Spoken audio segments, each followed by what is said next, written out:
ভাইয়া আমার নামাজে একদম মনোযোগ থাকছে না।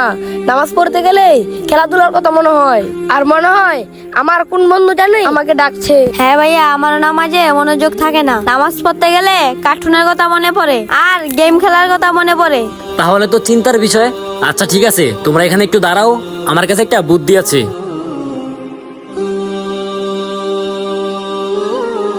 এই যে দেখো, এখানে 2 গ্লাস পানি আছে, একটা তুমি নাও আর একটা তুমি নাও।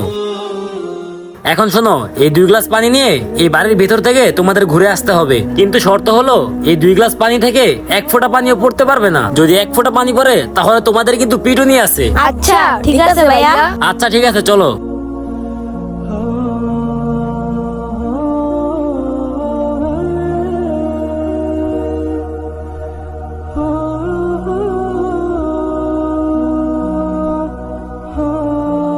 হয়েছে হয়েছে, এখন দাঁড়াও।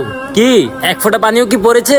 না ভাইয়া। তুমি যখন পানির দিকে তাকিয়ে হাঁটতেছিলে তখন কি আশেপাশে কাউকে দেখছিলে? না ভাইয়া, আমার তো সম্পূর্ণ মনোযোগ এই পানির দিকে ছিল। আর তুমি যখন পানির দিকে তাকিয়ে হাঁটতেছিলে তখন কি তোমার মনোযোগ নষ্ট হয়েছিল? না ভাইয়া, আমার সম্পূর্ণ মনোযোগ পানির দিকে ছিল। তার কারণ কি?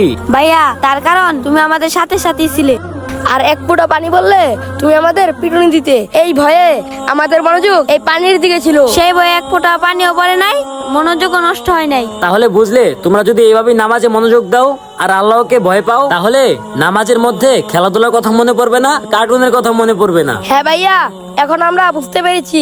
এখন থেকে আমরা নামাজের দিকে মনোযোগ দিব। হ্যাঁ ঠিক আছে, দাও, গ্লাস 2টা দাও।